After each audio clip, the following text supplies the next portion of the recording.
Mi nombre es Milos Alcalay, yo soy abogado de la Universidad Católica, me especialicé en relaciones internacionales, doctorados en Francia, y mi actividad ha sido la diplomacia y las actividades internacionales. Una diplomacia que yo digo a veces heterodoxa porque me ha llevado por diversos caminos, no solamente a nivel de gobierno, sino también a nivel de lo que hoy es la diplomacia parlamentaria, la diplomacia política, la diplomacia de nuevas formas de llevar adelante todo lo que significa el crear un orden basado en los principios y en los valores. Y allí comienzo yo el contacto, la inmensa suerte de entrar en la dimensión de la internacional política.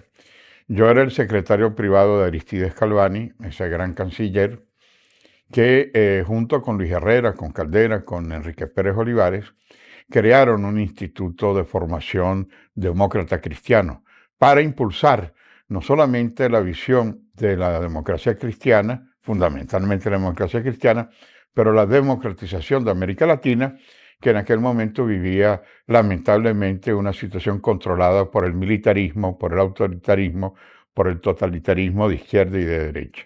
Y allí fue que estos hombres de primera línea crean este instituto. Yo estaba en la Cancillería y hubo la visión de Aristides Calvani.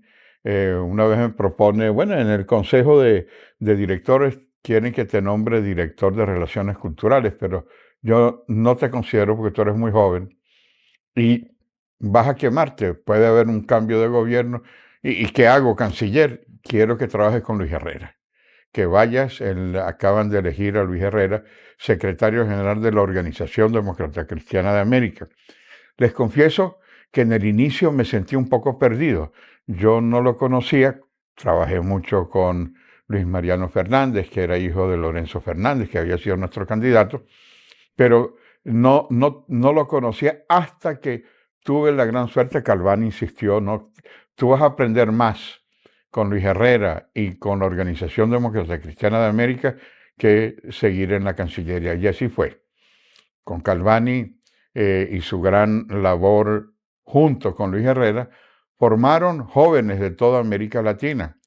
Yo recuerdo en los cursos del Instituto de Formación Demócrata Cristiana, IFEDEC, que quedaba en una quinta Campo Amor, en donde venían jóvenes de toda América Latina, la voz de Luis Herrera, de formarlos dentro de una visión de la doctrina social de la Iglesia o del compromiso por el cambio en democracia o de la lucha por un mundo mejor. Fascinaba a estos jóvenes que después llegaron a puestos muy importantes. Pero lo mismo a nivel de los trabajadores. Se constituyó, igual que el IFEDEC era el centro para toda América Latina en los años 60, se creó también la Universidad de los Trabajadores y allí también Luis Herrera puso unos granos de arena extraordinarios con Emilio Máspero y con otros sindicalistas cristianos que en San Antonio de los Altos tenían la Universidad de los Trabajadores. Luis Herrera no dejaba de estar allí, aparte de la dimensión de estar con la formación y la información. Luis Herrera era un hombre que le daba una gran importancia a que en la actividad política pueda ser conocida en el ámbito venezolano y en el ámbito internacional. Entonces yo quisiera quizás en esta conversación dividir en dos partes la intervención. La primera, el aporte de Luis Herrera en el plano político de la internacional política, tanto en la organización regional, que es la ODCA, como en la organización mundial, que en aquel momento se llamaba Unión Mundial Demócrata Cristiana, con sede en Roma en aquel momento. Y quiero decirle que Luis Herrera llega en un momento políticamente golpeado, porque en la convención de Radio City hubo toda una serie de denuncias que no voy a entrar a calificar, pero venía con una carga política negativa de lo que había vivido en esa convención y estaba, sin embargo, no perdió la fe en que tenía que seguir luchando. Pero lo eligen secretario general de ODCA y tuve la suerte de acompañarlo. y veía cómo él motivaba con una directiva de lujo, que hubo como una retroalimentación. Yo no sé si la fuerza internacional de Luis Herrera la heredaba de estos actores o estos actores recibieron de Luis Herrera el mensaje y el testimonio de esperanza. Probablemente sean las dos. Y de las cosas que me quedan, que recuerdo extraordinariamente como una especie de campeonato de tenis o de ping-pong de grandes artistas, ¿cuál era la directiva que llevaba Luis Herrera en la óptica? Era el secretario general, luego era el motor de toda esta organización regional demócrata cristiana, pero mis primeras misiones no fueron la gran visión de gobiernos demócratas cristianos, sino los presos demócratas cristianos. Tuve ocasión de llevar el mensaje de Luis Herrera a Margarita, la esposa del que después fue presidente del Ecuador. Tuve la ocasión de estar después del golpe el 11 de septiembre con el que después fue presidente de Chile, con Patricio Aylwin. Tuve ocasión de visitar, de recibir en Caracas como asilado a Napoleón Duarte, que ganó las elecciones en El Salvador y los militares lo secuestraron y casi lo matan de no ser la intervención de Venezuela por su libertad. Tuve la ocasión de viajar a Guatemala, en donde Vinicio Cerezo, después presidente de Guatemala, también estaba perseguido por representar en aquel momento al candidato de la democracia cristiana, y él era el representante ante el Consejo Nacional. De manera que esas reuniones no eran las reuniones con los jefes de Estado, pero paulatinamente, cuando se liberaron, cuando salieron, cuando tenían las reuniones de la OTCA, era extraordinaria la visión de cómo construir una América Latina democrática, en la cual el secretario general, Luis Herrera Campins, impulsaba esa acción, impulsaba que Napoleón Duarte tenía que darle un mensaje a los militares patriotas, y tan es así que Napoleón Duarte regresa después presidiendo la Junta Cívico-Militar, lo llaman, porque veían en él la esperanza. Es la misma situación de un dirigente chileno después del 11 de septiembre, don Patricio Aylwin, con sus intervenciones extraordinarias, que luego es presidente de Chile. Y Vinicio Cerezo llegó a ser presidente de Guatemala. De manera que se forjó allí una visión que en aquel momento era el embrión de un aporte que los políticos, con una visión de humanismo, con una visión de solidaridad, forjaron en un camino de América Latina, con la dimensión social de los trabajadores, con la dimensión ética de la doctrina social de la Iglesia, con la dimensión política de partidos que pudieran realizarse la acción. En el caso del Ecuador, Osvaldo Hurtado, que era un joven profesor de economía, valientemente enfrentó la situación igual que cada uno de ellos. Entonces, por eso decía yo inicialmente, ¿cuál es esa retroalimentación? Que hombres que en un momento determinado estaban golpeados por la situación política de diferentes dimensiones, se reunieron para decir, es posible construir una América Latina democrática, es posible construir una visión de futuro, y a eso se abocaron, y eso lo lograron, cada uno en sus países. Bueno, dentro de la dinámica internacional es evidente que los altibajos que ha habido en el mundo, lamentablemente no hemos mantenido esa visión de estadistas como Luis Herrera, Patricio Aylwin, Napoleón Duarte, Vinicio Cerezo, Osvaldo Hurtado. Y eso es lo que tenemos que volver a recuperar, volver a hacer de nuestra América Latina la América Latina de los estadistas. Y esta dimensión, Luis Herrera, bueno, aparte de eso, de toda la dimensión de perseguidos demócratas cristianos en Nicaragua, perseguidos, presos por el régimen de Somoza, en Paraguay por Stroessner, teníamos ahí al profesor Luis Res con una valentía extraordinaria. En Brasil, las relaciones que tuvo con un hombre que hubiera podido ser presidente del Brasil, Andrés Franco Montoro, quien hizo un libro siendo el senador. Después él permitió que lo sustituyera Fernando Enrique Cardoso, otro estadista de lujo, que dijo, de la democracia que tenemos, con D minúscula, a la democracia que queremos tener. Y era refiriéndose al modelo venezolano de Luis Herrera, de la democracia venezolana, algunos años más tarde.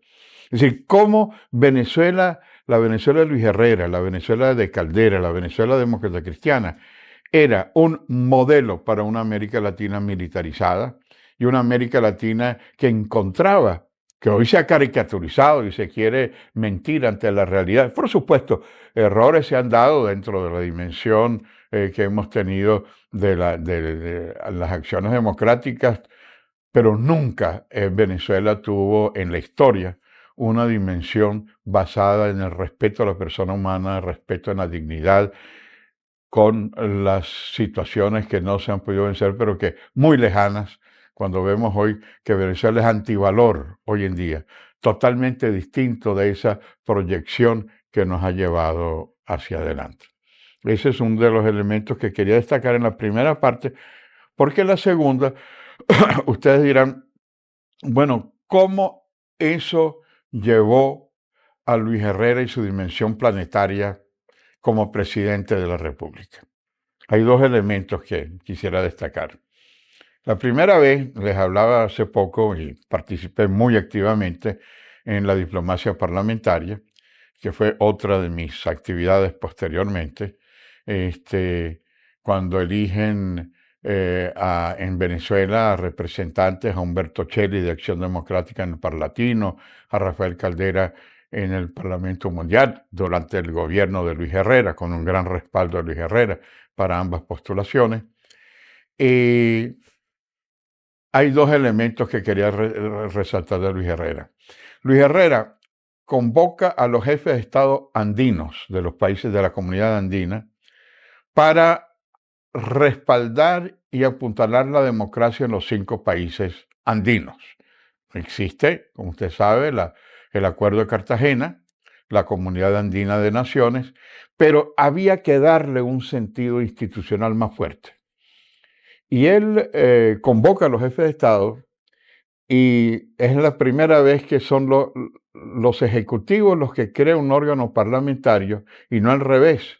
Normalmente en el Parlamento Europeo, en el Parlamento Latinoamericano, son los parlamentarios los que proponen un acuerdo para un tratado constitutivo, pero eran los presidentes que sin lugar a dudas, Luis Herrera, por su visión parlamentaria, fue jefe de fracción de COPEI durante muchos años, la presencia de él en los foros interparlamentarios, acuerda crear al Parlamento andino por sufragio universal y directo, y crear dentro del sistema una especie de división tripartita de poderes. Ese es otro aporte extraordinario, porque había los organismos comunitarios andinos, había un tribunal andino de justicia que era el que tenía que velar sobre el cumplimiento de los acuerdos internacionales, y un parlamento andino que era el que vigilaba esa especie de equilibrio de funciones tripartitas. Eso fue gracias a Luis Herrera,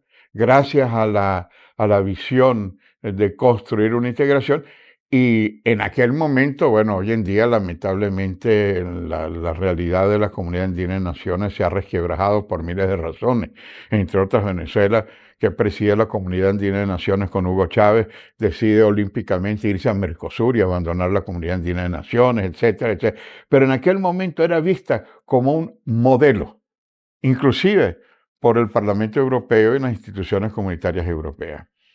Y eso me lleva a otra experiencia que no es conocida. Yo era en aquel momento, durante el gobierno del presidente Herrera, me habían designado como representante del Parlamento Latinoamericano ante el Parlamento Europeo. Función, digamos, con el sombrero diplomático venezolano, pero que era lo característico de la Venezuela democrática, de apoyar la democratización de América Latina, y era un poco ese trabajo heterodoxo que, gracias al apoyo del presidente Herrera, me designaron en Bruselas. Bueno, surge la idea hablando con los amigos de Luis Herrera, de ahí viene el contacto de por qué Luis Herrera no habla en la sesión plenaria del Parlamento Europeo. Teníamos un embajador en Bruselas, profesional, un gran profesional, que se opuso. Eso es imposible, porque hasta ahora no ha hablado en el Parlamento Europeo ningún mandatario que no sea miembro de la Comunidad Económica Europea. Y eso es hacer el ridículo. Yo no, porque con los contactos que he tenido, gracias a la relación que ha tenido el presidente Herrera con parlamentarios, como el presidente de la Comisión de Política Exterior, Mariano Rumor, que había sido también presidente de la Unión Mundial Demócrata Cristiana, con el primer ministro de Bélgica, Leo Tindemans, con Kohl y con los demócratas cristianos alemanes, es posible hacerlo. Tuvimos una especie de ruptura, pero como el Parlamento Europeo es en Estrasburgo, al que le gustó mucho la idea fue al embajador Paredes Bello, al general Paredes Bello en París. Y él dijo, vamos a hacerlo, haz los contactos. Y los contactos fueron extraordinariamente positivos. Fue la primera vez que un jefe de Estado no comunitario, no de la Comunidad Económica Europea, hablaba, daba un mensaje al Parlamento Europeo.